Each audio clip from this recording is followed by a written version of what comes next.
All right, here inside the Mayweather Boxing Club with Invicta fighter Raquel Pa'aluhi. But we weren't focused on MMA this past weekend, where she was doing other things, the 2015 No-Gi World Championships, where she had a phenomenal weekend, coming out on top in the middle heavy category and then third overall in the open weight. So first of all, Raquel, congratulations, and tell us a little about what the experience was like. You know, last year I'd won the open class. I got silver in my weight division, and then I got gold in the open. So it's been like a goal of mine to win at every belt, you know, win the worlds at every belt and every year, you know, obviously. So this was like a, you know, big thing for me, and I'm really happy that I could win my second world championship. What's incredible for you is, unlike a lot of your competitors, you haven't been doing this very long, just a few years.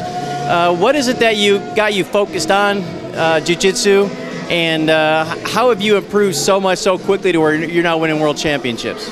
You know, I had lost all the fights that I've lost in MMA were by submission. So, you know, maybe like 3 years ago, my coach at the time, he told me he wanted me to just put on a gi for a year and just train jiu-jitsu. And I thought he was crazy. I was like, there's no way I'm going to take a break from fighting and just train jiu-jitsu. But once I started, I was hooked. Like after my first tournament, I was like, man, it's just like a different lifestyle, a different group of people, and it's, I guess the word is infectious. You know, it's just like once you start doing it, you know, you can't help but just fall in love with it. So I think that's what happened to me. And I was training, you know, for like the first maybe year or two that I started doing jiu-jitsu, like at least every day, at least one class. Some days I was doing 2 on top of my striking and strength and conditioning, all of that. So I think that's why I was able to improve so fast.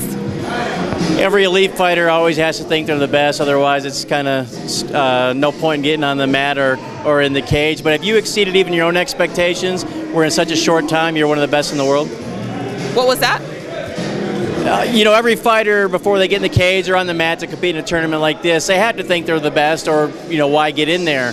But have you even exceeded your own expectations by becoming one of the best in the world so quickly? You know, I think that the time thing, yeah, for sure. You know, doing it so quickly has been a big thing for me. But you know, anytime I do something, I want to be the best at it. You know, otherwise there's no point in doing it. But you know, I truly believe I'm one of the best girls in the world. You know, striking, MMA, jiu-jitsu, everything. So you know, I'm just working hard every day, and you know, my goal is to be at the top in both sports. People say it's impossible, but I want to be on top in jiu-jitsu and I want to be on top in MMA, and I'm just going to keep working hard to do that. And then finally, how important is it for you, you know, in MMA, especially women's fighting, you know, you don't get to fight maybe as much as you want to at times, and there are delays, and you don't exactly know when your next fight's coming up. How important is something like this to keep you occupied, to keep you competitive, where you can go out there and take on other girls, if not in fighting, but in some kind of combat format? Oh, you know, it's very important for me. It scratches that itch, I guess you could say, because, you know, I can't be sitting out 6-7 months not fighting. I'd go crazy. So, you know, being able to compete at least once a month or every other month, it helps a lot. And then finally, what has this guy done? I'm going to bring him up right here, Dewey. What's it been like having him help you out a little bit and improve your overall game? You know, this is my coach, Dewey Cooper, my striking coach.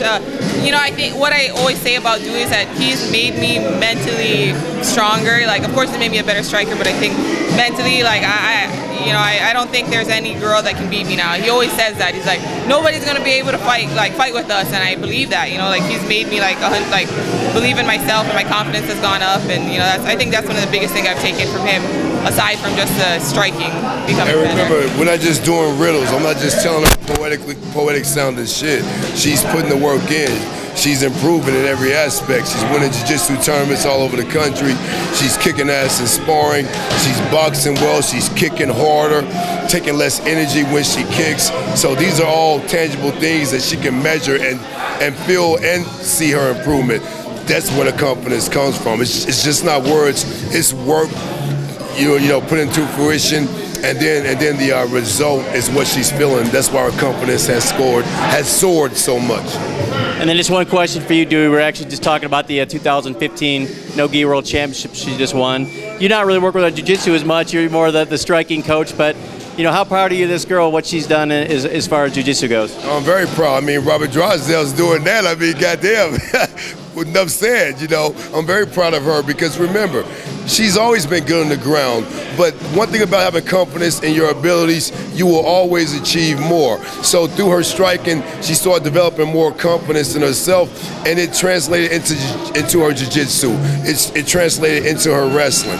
You know, we're one big happy team. You know, Robert Drysdale Jiu-Jitsu, Black Cobra Striking Systems, we're one unit, and we're all on the same mission, and that's to make her the best female fighter on the whole goddamn planet.